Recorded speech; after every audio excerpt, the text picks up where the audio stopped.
Framing gagal, ya. Framing gagal. Akhirnya Arif buru-buru turun.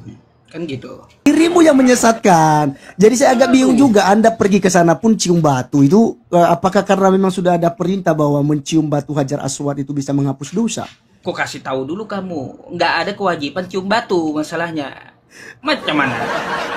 Lalu kenapa? Kan apakah bukan suatu ibadah itu? Itu salah satu Lah. rukun kan? Bukan. Dari mana bukan. kau dapat itu rukun ibadah apa itu mencium batu? Oke. Terus Enggak, pergi ke sana bukan itu rukun dalam dari bentuk ibadah. apa? Jadi cium Pergi batu ke sana Hajar dalam bentuk Aswad apa? itu cuma sunnah. Pergi ke sini umroh itu nggak ada rukunnya cium batu. Atau haji itu pun juga nggak ada rukunnya cium batu. Tapi kalau cium batu itu dalam hal apa itu? Ya meniru Rasulullah aja. Oh gitu. Jadi kayak asal-asalan begitu aja lah. Itu asal-asalan. Artinya ada dasarnya gitu. Kenapa orang mencium batu? Karena sunnah. Nabi pernah menciumnya. Umar bin Khattab ngomong, kalau aku tidak melihat Nabi melihat Nabi mencium kau, hai batu Hajar Aswad, aku nggak bakalan cium kau. Kau itu batu yang kagak membahayakan, kagak pula memberi manfaat. Kan kayak gitu. Tapi kenapa dulu Muhammad sampai mencium itu? Ya iya, karena beliau menghormati jejak sejarah Nabi Ibrahim di situ. Kan Nabi Ibrahim yang meninggikan Ka'bah itu menurut Al-Qur'an. Oh jadi Ibrahim yang itu ya. Jadi milah Ibrahim lah istilahnya begitu ya. Ya milah Ibrahim itu adalah agama yang dianut. Enggak, maksudnya kan sudah dilakukan oleh Ibrahim kan, menurut kepercayaan Islam kan, sehingga Rasulullah kemudian itu mengikuti itu, cium batu itu. Ini bukan dilakukan oleh Nabi Ibrahim. Nabi Ibrahim kagak pernah cium batu. Oke. Jadi di situ jejak sejarah Nabi Ibrahim meninggikan Ka'bah. Waktu itu dia meninggikan dengan Nabi Ismail. Waktu meninggikan Ka'bah ada satu lubang yang mana batunya itu kurang. Gitu. Meninggikan dalam hal apa ini? Merenovasi. Meninggikan dalam hal apa ini? Merenovasi Ka'bah. Merenovasi. Berarti sudah ada Ka'bah itu sebelum Sudah Ibrahim ada. itu ke sana sudah ada Ka'bah itu. Sudah ada innal awwala baiti wudi'alladzi, itu memang Ka'bah itu tempat pertama sebelum Nabi Ibrahim. Gitu. Jadi Muhammad ikut itu. Tapi Muhammad tahu maknanya apa begitu? Ya, maknanya apa? Karena ada jejak sejarah Nabi Ibrahim, makanya ada sebutannya di Ka'bah itu samping Ka'bah, Makom Ibrahim. Yang disebut makom itu bukan makam buat ngubur orang, bukan. Makom Ibrahim itu adalah jejak kaki Nabi Ibrahim gitu. Itu masih ada sampai sekarang.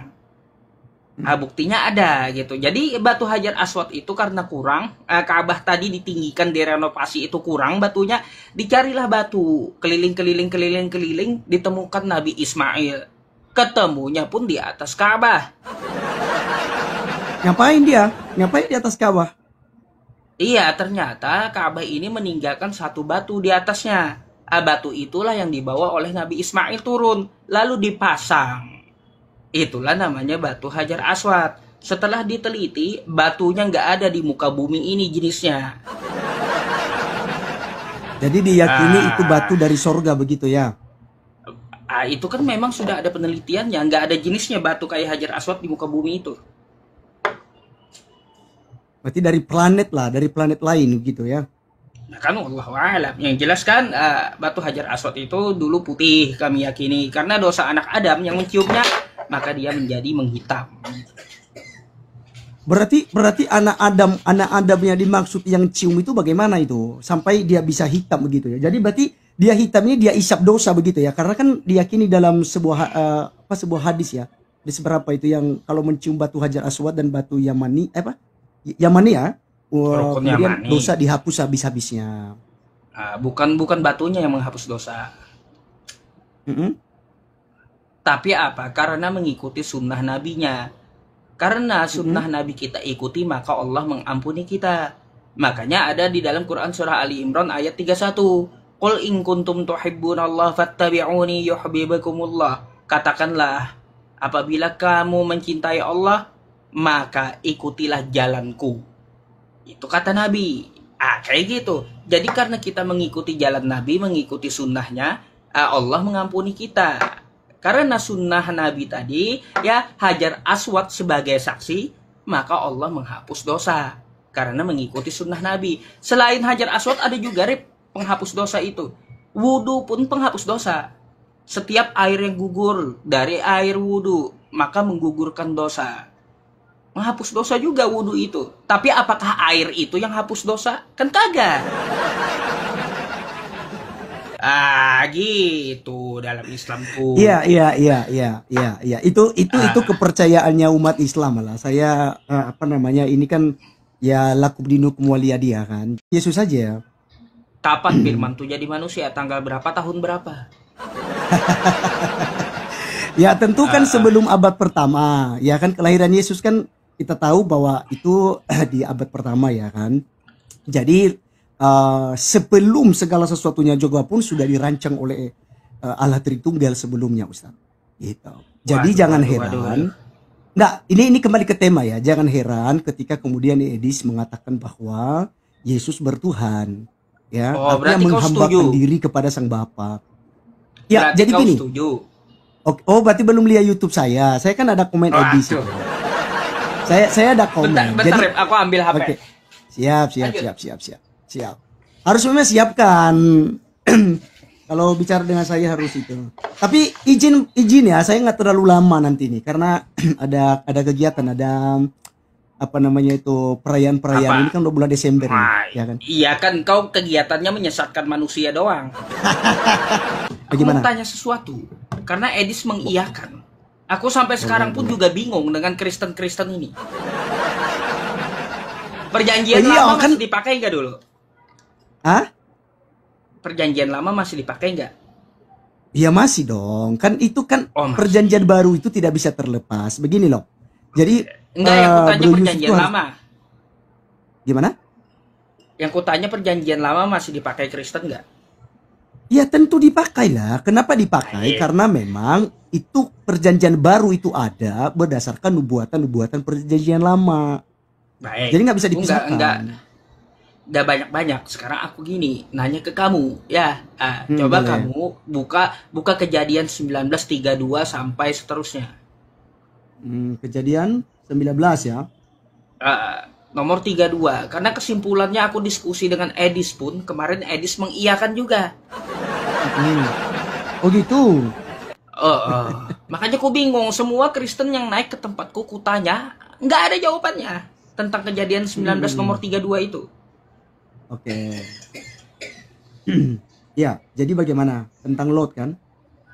Ya, tentang Lot itu, ya karena tertera di kitab sucimu, kan kitab suci itu adalah sebuah contoh atau ajaran yang perlu dikerjakan karena tertera, kan gitu.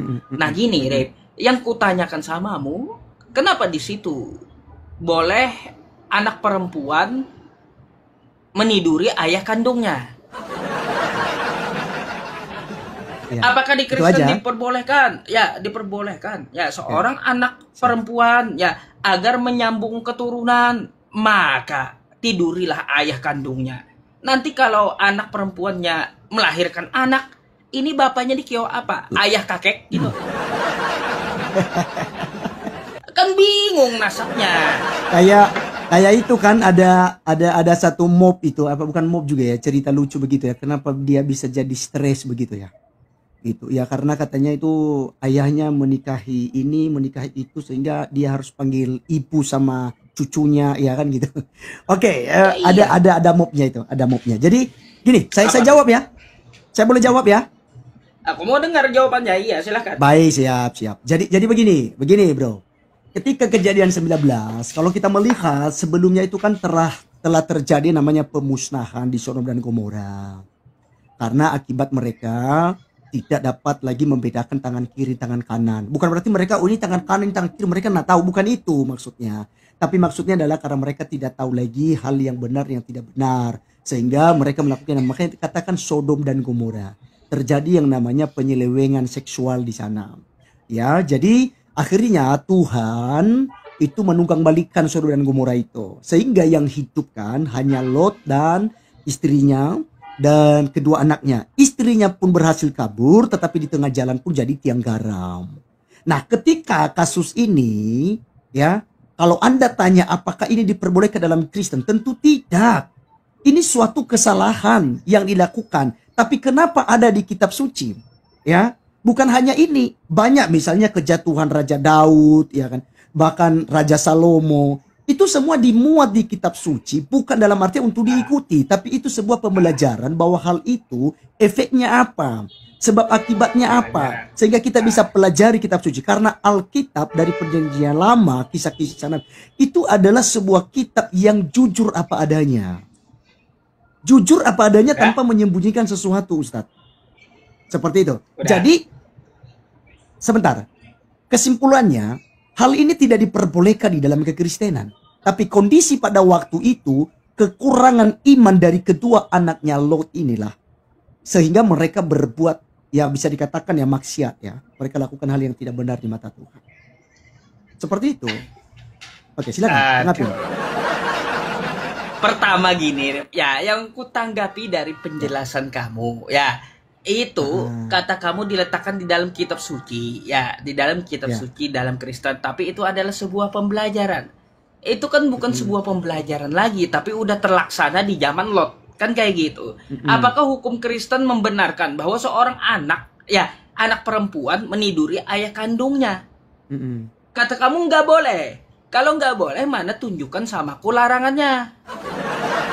Nah, kan gitu. Seharusnya kau pakai data. Seperti biasa kau pakai data, perang data gitu. Dimana anak putrinya tersebut ya dilarang untuk meniduri ayah kandungnya Lot tadi. Terus yang kedua, aku rada-rada memang gak setuju dengan kitab Kristen ini. Yang namanya Lot itu kan orang yang dimuliakan. Bahkan di tempat kami Nabi. Tiba-tiba kalian bilang bahwa dia berzina dengan anaknya. Ini para nabi, kenapa kalian fitnah gitu loh ya di kitab kalian tuh ya. Terus yang ketiga, Rip, tentang permasalahan Lot dan ini tadi Lot dengan anaknya tadi. Nah, waktu mereka melakukan, lalu bertambahlah manusia, kan kayak gitu. Karena mereka melakukannya menurut Kristen secara maksiat, kan berarti semua keturunan manusia sekarang ini anak haram semua gitu. Kayak gimana kau menjelaskannya? Coba kau pikir, berarti kalau menurunkan anak Lot itu sampai ke sekarang manusia bertambah, apakah semua manusia sekarang anak haram? Terus nggak adakah yang keempat nih ya, nggak adakah di belahan bumi lain ya manusia lainnya? Coba kau jelaskan 4 hal itu, bikin bingung dari penjelasanmu. Ya, tadi kalau Bro tangkap apa yang saya sampaikan, bahwa intinya kan dari pertanyaan kamu apakah itu diperbolehkan dalam kekristenan. Nah, saya mau katakan bahwa hal itu tidak diperbolehkan. Kenapa tidak diperbolehkan? Ya karena itu sesuatu hal yang salah. Tidak mungkin, karena setelah sudah ada Taurat, ya Taurat Musa itu kan sudah ada yang namanya larangan-larangan di situ. Tetapi ini kisah Lot itu memang melanggar apa yang telah dilarang oleh Tuhan. Nah, apakah kemudian itu kita mengatakan bahwa itu ajaran yang benar dan harus kita ikuti? Tadi poin saya mengatakan bahwa itu ada di dalam Alkitab. Itu untuk menjadi pembelajaran bagi kita bahwa hal semacam ini tidak diperbolehkan, tidak boleh dilakukan. Gitu. Yang namanya anak dengan anak ayah kandung itu tidak ada. Pertanyaan sebaliknya dari Ustadz gini, adakah dalam perjanjian baru yang kemudian melakukan seperti yang dilakukan oleh Lot dan anak-anaknya? Baik. Ya kan? Jadi gini. Itu pertanyaan balik. Lihat, karena dalam perjanjian baru tidak diperbolehkan. Silakan. Kalau ku baca di perjanjian baru nggak ada kejadian seperti itu. Kan gitu. Tetapi nggak ada juga di perjanjian baru ya larangan terhadap putri Lot tadi atau menyalahkan putri Lot tadi meniduri ayahnya. Nggak ada juga. Serba salah kan. Coba kalau berarti harus dilakukan. Silakan pakai data. Lah, berarti harus dilakukan kalau begitu karena tidak tertulis. Lah, buktinya apa? Sekarang manusia tambah banyak. Ayo. Kan kayak gitu, manusia tambah banyak terjadi kan. Nah, kalau di dalam kitab Kristen memang terjadi, loh sekarang kita ini apa? Berarti anak haram semua gitu? Ya, ya. Jadi begini. Jadi terjadi, makanya kan Yesus itu datang itu kan, ya kan untuk memurnikan semuanya. Jadi kesalahan-kesalahan yang sudah ada di dalam perjanjian baru itu kan ditegaskan lagi oleh Yesus bahwa itu tidak boleh gitu. Makanya tadi saya tanya ke Pak Ustadz, apakah Anda pernah menemukan di dalam perjanjian baru, ya, itu pernah dilakukan seperti perbuatan Lot dan anak-anaknya itu? Kan tidak ada. Iya, aku jawab kan udah tidak ada, tapi tidak ada juga larangannya. Macam mana? Larangan tentang masalah anak Lot tadi menyiduri ayah kandungnya enggak juga direvisi atau dikritik oleh perjanjian baru, enggak ada. Jadi apa? Perjanjian baru pun membenarkan kelakuan Lot dengan anaknya. Lalu apa kita ini disebut manusia tambah banyak, anak haram semua? Oh enggak, saya Kristen aja yang anak haram semua kalau kayak gitu. Kan gitu jadinya. Luar biasa memang itu apa namanya ya, nalarnya Bro Yusuf gitu ya terkait tentang hal itu. Ya, tetapi poinnya di sini gitu loh. Jadi ketika Anda membawa gini ya, saya tidak perlu buka data di sini. Tetapi kita kembali kepada Kejadian 19 ayat yang ke-31. Jika memang hal itu ada kemudian dilakukan oleh Kristen, ya kan, di perjanjian baru, pengikut Yesus, ya baru jadi persoalan dan kita akan lanjutkan di apa namanya pembahasan ini. Oh, tak kan ada ini kasusnya ini sudah dilakukan ini seperti itu. Tapi kan pada kenyataannya kan tidak demikian. Bahkan Ustadz sendiri sudah mengatakan bahwa tidak ada dalam perjanjian baru. Jadi bukan sesuatu hal yang memang tidak, kayak contoh poligami misalnya. Anda tanyakan, ada enggak itu larangan poligami di dalam Alkitab? Ya tidak ada. Di dalam perjanjian baru itu tidak ada larangan poligami, Pak Ustadz. Tetapi Yesus mengatakan bahwa ya apa yang sudah dipersatukan oleh Tuhan tidak boleh diceraikan oleh manusia. Kemudian itu dari satu manusia dengan lawan jenisnya kan. Ada dalam Matius pasal yang ke-19. Ya, setelah besar laki-laki dan perempuan itu akan bersatu. Makanya meninggalkan kedua orang tuanya dan bersatu dengan suami atau istrinya. Jadi bukan sesuatu hal yang harus tertulis larangannya dulu. Tapi jelas bahwa perbuatan yang dilakukan oleh Lot ini sesuatu hal yang tidak dibenarkan. Dan tidak boleh dilakukan. Dibenarkan. Kalau tidak dibenarkan tapi sudah terjadi, berarti statusnya di Kristen apa sekarang? Semua manusia. Anak ya, haram statusnya semua kan sudah ada perbaikan-perbaikan. Kalau kita bicara ambil kesimpulan bahwa itu semua anak haram, Ustadz, ya tentu berarti dari zaman Adam sampai sekarang ya anak haram semua karena ya kawin saudara-saudari. Nah, kalau kita ikuti pola pikir Ustadz, Bang. Ya, kamu ikuti pola pikir aku. Sejak zaman Adam kamu sebut bahwa anak Adam dengan istrinya Hawa menurunkan anak lalu dikawinkan. Kan kayak gitu. Rep, ketahuilah. Di zaman Adam belum ada syariat seperti itu. Boleh mengawinkan seperti itu. Gak ada disebut anak haram. Lalu zaman Nuh, keluarlah syariat. Kayak gitu. Keluar syariat. Lanjut ke zaman selanjutnya. Sampai apa? Lot, Abraham. Sudah ada aturan-aturan dari Tuhan, tidak boleh begini, tidak boleh begitu. Kalau di zaman Adam, ya belum ada syariat. Kagak usah rib tentang menikahkan anak dengan anak. Larangan jinah pun gak ada zaman Nabi Adam tuh. Gak ada, mau berjinah sama siapa Nabi Adam? Ya, makanya karena dia sedikit lagi, karena dia manusia pertama, jadi nggak ada syariatnya seperti itu. Larangan berzina nggak ada. Makanya setelah di zaman Nuh ada syariat, lalu diteruskan oleh nabi-nabi lainnya. Nggak boleh seorang anak perempuan ya meniduri ayah kandungnya, nggak boleh kayak gitu. Lalu kata kamu di perjanjian baru memang nggak ada kejadian serupa. Oke, saya akui itu memang nggak ada gitu. Tapi nggak ada juga larangan dari perjanjian baru. Nggak ada. Oke, baik. Sudah ya? Jadi begini, kenapa saya bawa Anda kepada mulai dari zaman Adam?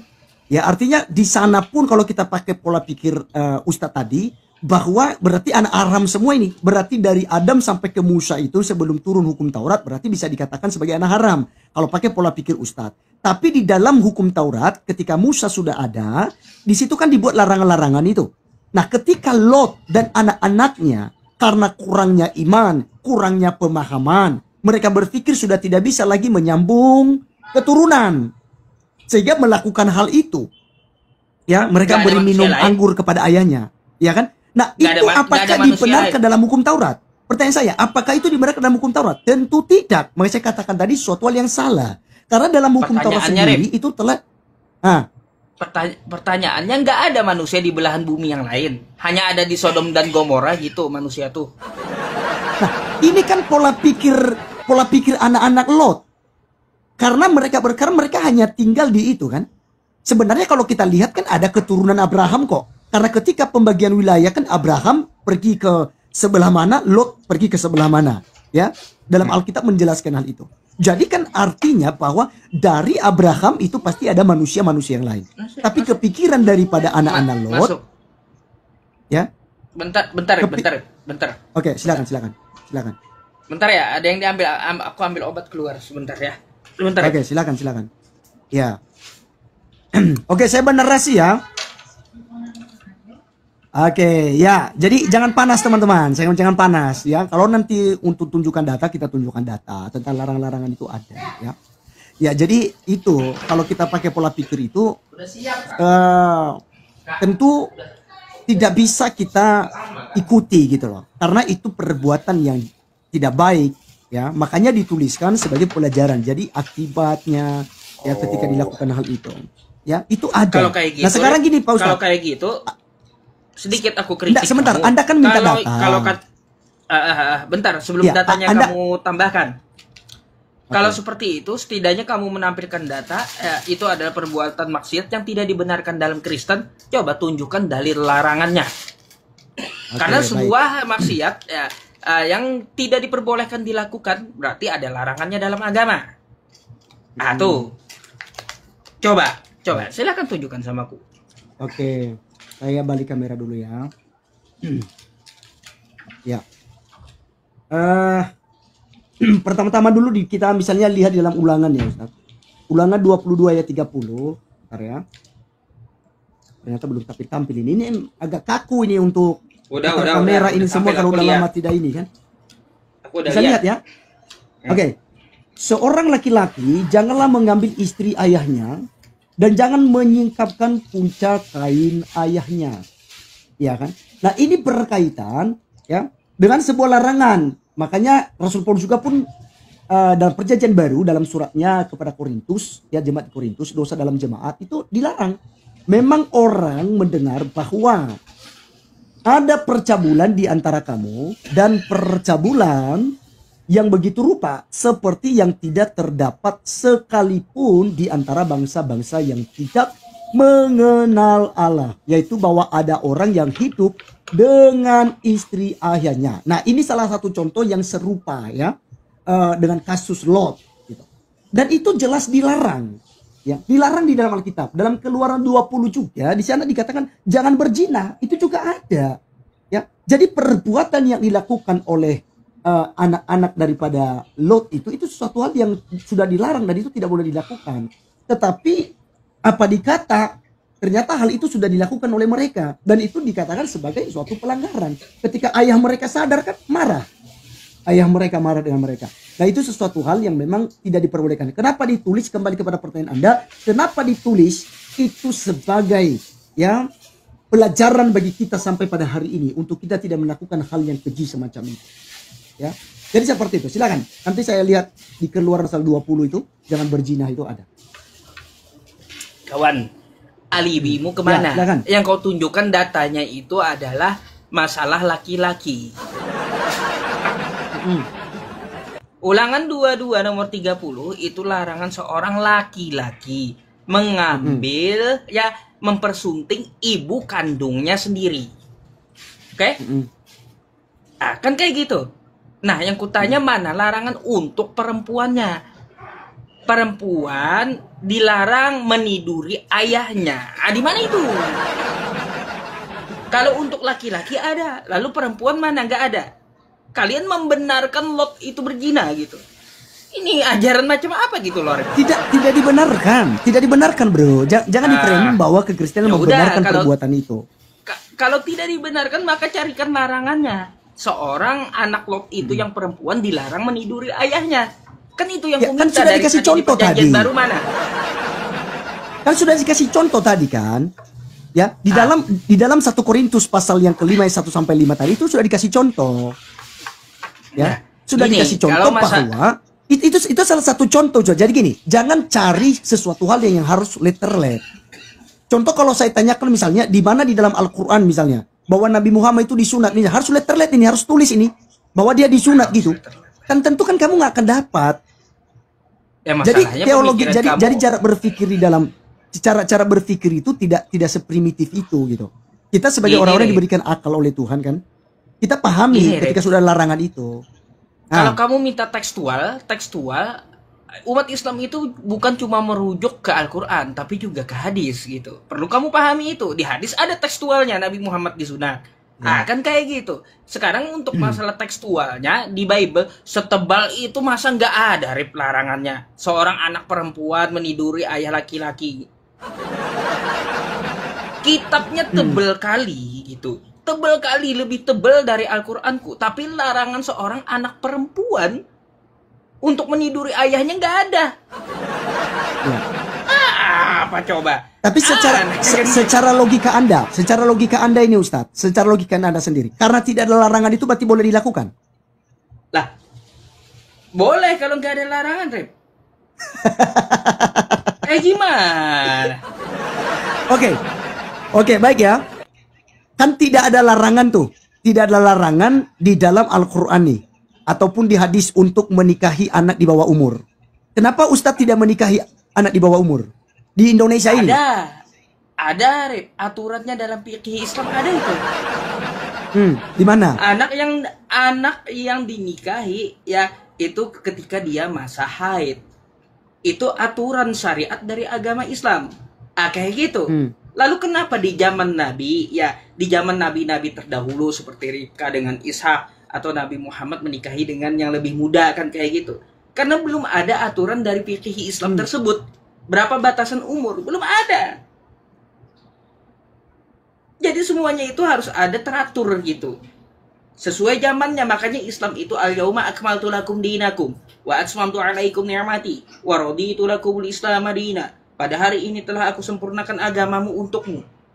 Artinya Islam ini mengatur segala aspek hidup. Ada aturannya. Ya, tetapi kenapa kemudian itu tidak dilakukan gitu? Kan tidak ada dilarang itu. Di Indonesia ini kenapa tidak dilakukan kemudian? Iya kan? Kan banyak kan ada beberapa video-video yang kita lihat itu yang kemudian nikah dengan anak kecil kan? Iya kan kena hukum. Itu artinya bahwa hal itu sudah tidak relevan untuk saat ini gitu kan?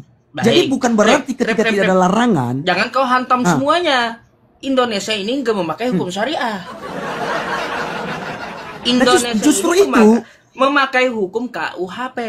Maka ketika kita seorang muslim di sebuah negara, Rip ya, kita diperintahkan untuk mengikuti dasar negara atau pemimpin. Quran surah An-Nisa ayat 59. Ya ayyuhalladzina amanu atii'ullaha wa atii'ur rasul wa ulil amri minkum. Kalau pemimpinnya memakai hukum KUHP, maka syariah ya tidak kita pakai. Kita ikuti pemimpin memakai hukum apa gitu. Itu dalam Islam. Makanya kalau di Indonesia tidak boleh menikahi anak kecil kecuali sampai dia berumur 18 tahun.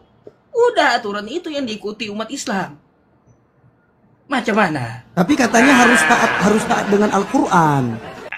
Harus itu kan Al-Qur'an dengan hadis yang lebih tinggi daripada aturan. Lah, kami kan menaati pemimpin sama mengikuti Al-Quran. Karena perintah Al-Quran sendiri untuk menaati pemimpin. Ayo. Ya artinya mau begini Ustaz, begini. Bahwa apa yang sudah pun diajarkan, kalian berani langgar gitu loh. Padahal itu diperbolehkan dalam agama kalian, tapi kalian langgar karena memang terbentur dengan aturan-aturan hukum di Indonesia, iya kan? Jadi artinya bahwa ya kalian tidak melakukan hal-hal itu karena sudah tidak relevan untuk saat ini gitu. Nah, sama korelasinya dengan saya sampaikan tadi. Apa yang menjadi kasus daripada anak-anak Lot itu kan sudah tidak relevan dan itu tidak boleh dilakukan. Itu udah jelas. Jadi apa yang mau dipersoalkan itu hanya saya mirrorir aja. Saya mirror aja, Ustaz. Ya, jadi gini. Itu, supaya biar bisa kita paham. juga teman-teman Kristen bertambah juga pengetahuannya. Sebenarnya Islam ini elastis gitu, elastis. Di dalam Al-Qur'an itu orang yang mencuri potong tangannya. Tapi orang yang mencuri di Indonesia nggak potong tangan. Dihukum pidana, penjara gitu. Kan gitu.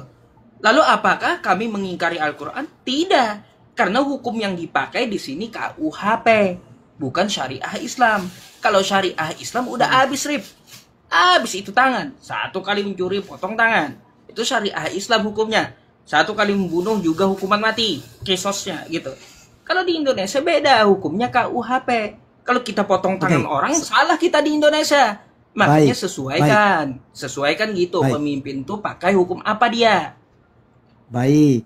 Sekarang saya mau tanya, setuju enggak Ustadz dengan yang namanya pergerakan-pergerakan untuk menerapkan syariat Islam di Indonesia?